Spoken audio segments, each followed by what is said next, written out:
Terdakwa KRMT Roy Suryo Notodiprojo tersebut di atas telah terbukti secara sah dan meyakinkan bersalah melakukan tindak pidana.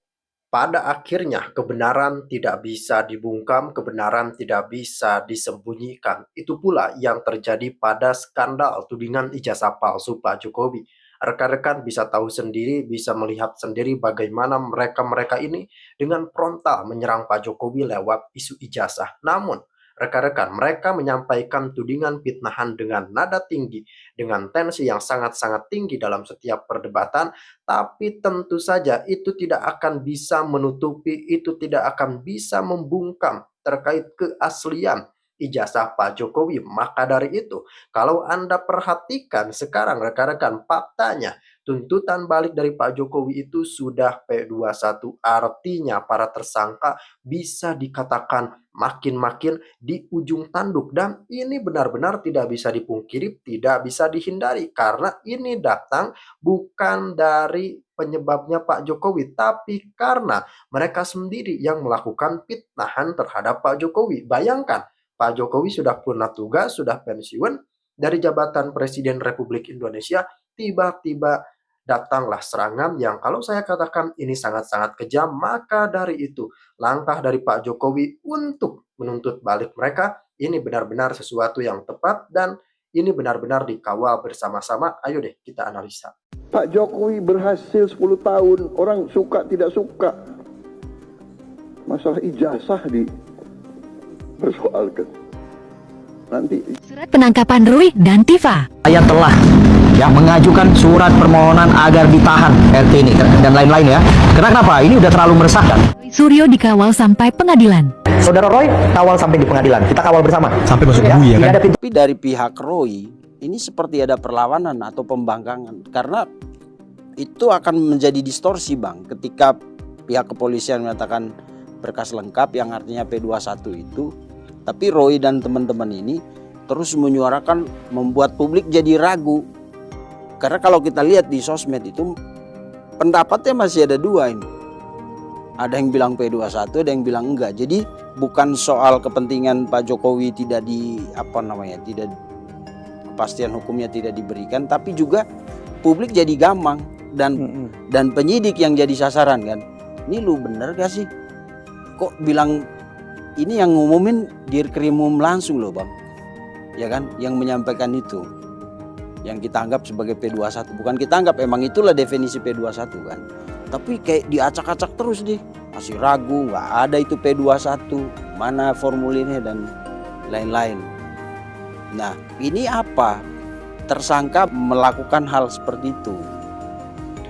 iya, kalau kita kan udah melihat nih dari dilema kemarin kan. Mulai dari dia tidak ditahan, terus dia wajib lapor, itu kan wajib lapor.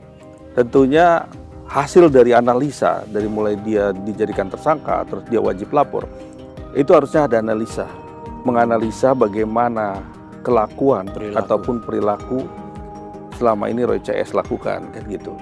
Karena ini kan sekarang nih ranah ini udah ranah peradilan polisian. Kalau ranah peradilan polisian artinya diuji lah pihak polisian juga kan. Ya. Karena ini kan satu contoh di mana mengambil sikap secara objektif, subjektif, ya, baik itu secara bagaimana dia melakukan satu tindakan yang berulang dan dia lakukan lebih daripada berkali-kali dia lakukan. Tentunya ini satu kewenangan, punya kewenangan sebenarnya ya. Kita kan melihat di situ ya. Tetapi sudah lebih baik. Sebenarnya yang dispesialkan itu siapa sebenarnya? Kan kita bisa lihat di sini siapa yang dispesialkan. Bukan Pak Jokowi sebenarnya yang dispesialkan. Tersangka.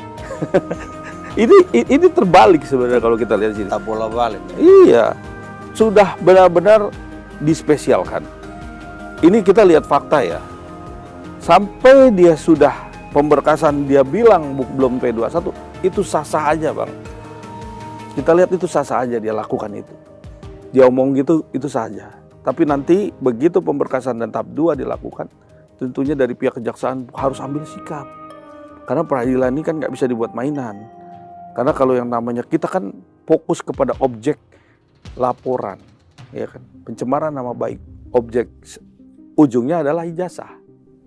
Kalau kita lihat di sini, dari berkali-kali dia lakukan, berkali-kali dia narasikan, berkali-kali dia kembangkan dan membuat satu part-part bagian sehingga menjadikan satu embrio-embrio baru, fokus kepada objek-objek baru, jadi kan kemana-mana.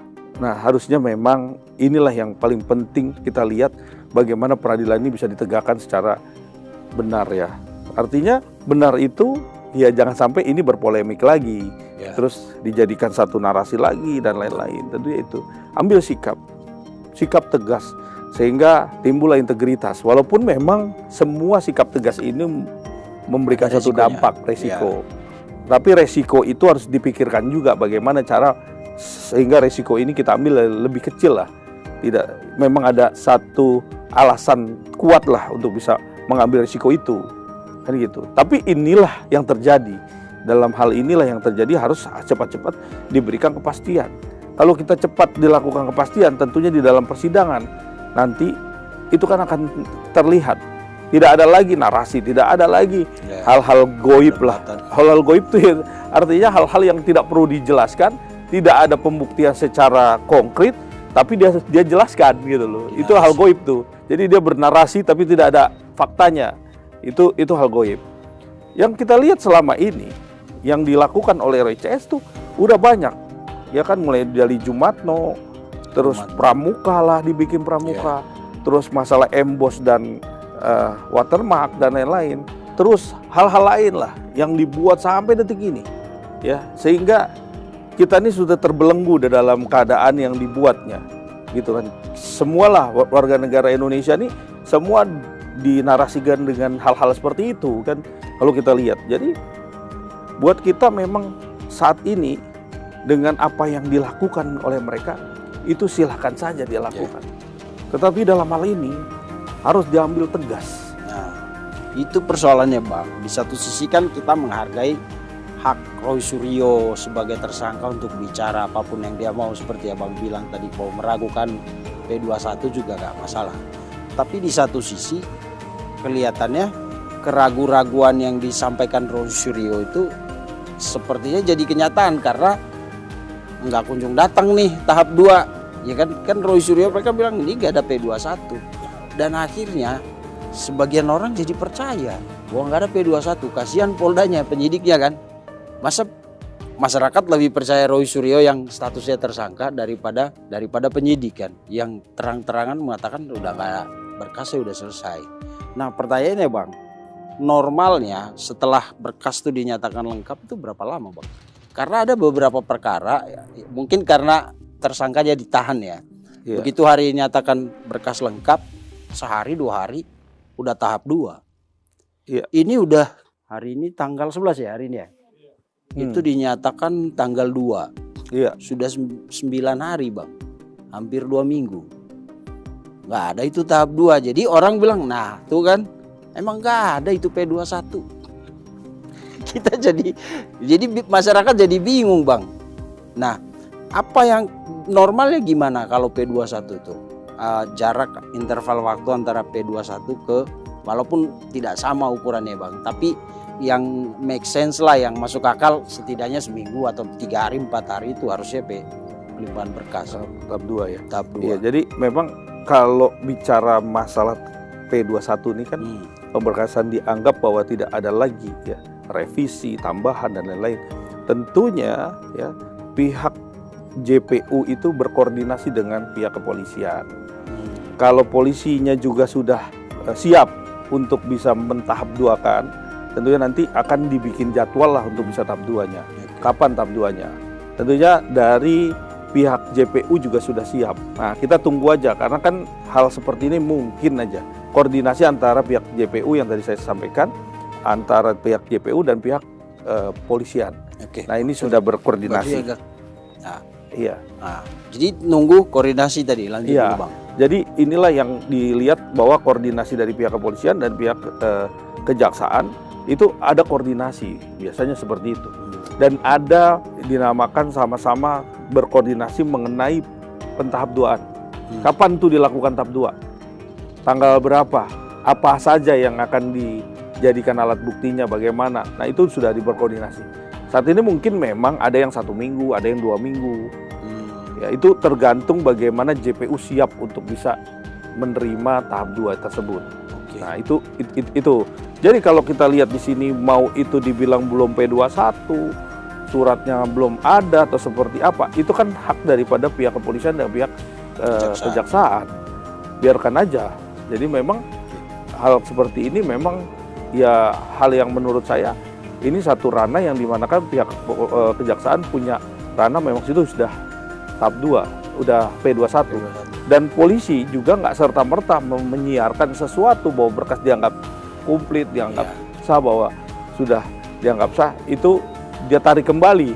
Karena nggak mungkin dong seorang pihak polisian, apalagi pejabat polisi yang menyatakan itu. Saya rasa ini sudah sangat komplit sekali ya untuk bisa dilakukan tahap 2. Tinggal kita nunggu nih waktunya. Oke. Saya rasa sih harusnya sebentar lagi sudah tahap 2. Ya. Mungkin persiapannya seperti itu. Oke. Nah, kalau di waktu P19, P18 itu kan P19 ya Bang. 19. Itu kan orang tahu, oh lama ternyata karena ini. Jadi polisi harus mengerjakan beberapa hal yang diinstruksikan kejaksaan. Iya, tambahan. Jaksa kan harus nambah ini. Jadi orang tahu, oh memang susah, bukan susah, maksudnya memang polisi harus kerja ekstra karena harus nambah ini. Nah, Betul. kalau semua itu sudah lengkap, orang kan bertanya emang apa sih yang harus dikerjakan lagi? Kan udah lengkap semua. Betul. Alat bukti, tersangka ada, ya kan? Terus berkas-berkas pemeriksaan dan lain-lain yang terkait dengan perkara ini kan sudah lengkap. Berarti untuk tahap 2 kan berarti gak ada lagi yang ini persoalan administrasi doang atau apa lagi Bang? Iya, tentunya yang pertama terpenting itu administrasi. Mengenai kesiapan, bagaimana JPU-nya siapa nanti, dan bagaimana nanti proses kelanjutan untuk dilimpahkan. Kan tentunya ini kan menjadi perhatian publik juga. Oke. Jadi semua tuh memang harus dipersiapkan dari pihak kejaksaan. Jadi jaksa-jaksa yang meneliti berkas itu belum tentu yang akan jadi JPU di sidang. Jaksa penuntut umum di sidang. Ya, itu kan jaksa biasa ada jaksa utama, ada jaksa pembantu tuh ada 2, ada 3 jaksa lah biasanya. Makanya jaksa-jaksa ini semua harus menguasai berkas perkara. Dari itu BAP nanti, alat bukti, saksi dan lain-lain. Nah, mungkin kesiapan daripada itu untuk membuat satu dakwaan nanti kan. Kalau di persidangan kan nanti. Nah, itu tentunya ini yang memakan waktu tuh karena memang banyak kan. Saksi banyak, juga ahlinya juga banyak dan lain-lain. Tentu kasus ini yang sebenarnya sudah barang tentu pasti sampai ke persidangan. Iya, kalau udah P21 sudah barang tentu. Jadi pasti nyampai ke persidangan. Nah, kita tinggal melihat bagaimana nanti tahap 2-nya. Ya itulah yang kadang-kadang rumor dan lain-lain, bahkan juga menarasikan bahwa bagaimana sih kok sudah ditayangkan tapi belum ada sampai sekarang, belum ada kapan dilakukan tahap 2-nya kan gitu. Nah, itu menunggu aja. Saya rasa sih dalam waktu dekat pasti langsung dilimpahkan. Dalam hal ini juga nggak mungkin lah dari pihak kejaksaan mau tidak memberikan kepastian hukum. Karena negara kita negara hukum. Lanjutin aja sampai persidangan, biarkan fakta sidang yang menjawab semua. Apa yang dinarasikan, apa yang disangkakan, dan lain-lain. Sehingga menjadi satu produk yang equal, yang benar-benar pasti dan sesuai dengan fakta yang ada. Kan itu faktor internal, bahwa ada urusan administrasi, kejaksaan harus siap, mungkin berkas penuntutan dan lain-lain kan. Iya. Kalau faktor eksternal katanya ada tekanan-tekanan tuh Abang percaya kan? Saya sih menduga kuat sih ada juga ya. Namanya kita lihat dari sini, dari perjalanan proses. Ya kita lihatlah sama-sama di polisian. Dan ada beberapa orang yang juga mendukung, ada like, ada dislike. Tentunya ini menjadi faktor kuat juga. Ya, buat kita menduga kuat memang ada hal-hal lain di balik itu, faktor eksternalnya. Jadi itulah yang kita melihat di sini, kenapa ada sepertinya ada tarik menarik, sepertinya ada sesuatu hal gitu kan. Tetapi hal ini tentunya supremasi hukum lah yang dipertaruhkan. Jadi kita harus benar-benar memegang teguh itu. Saya rasa sih dengan Pak Kapolda yang sekarang ini, saya rasa mempunyai sikap yang integritas yang cukup kuat lah. Dan bagaimana caranya supaya bisa selesai masalah ini, itu yang menjadi dipegang kuat lah. Jadi harus saya rasa ini pasti bisa selesai.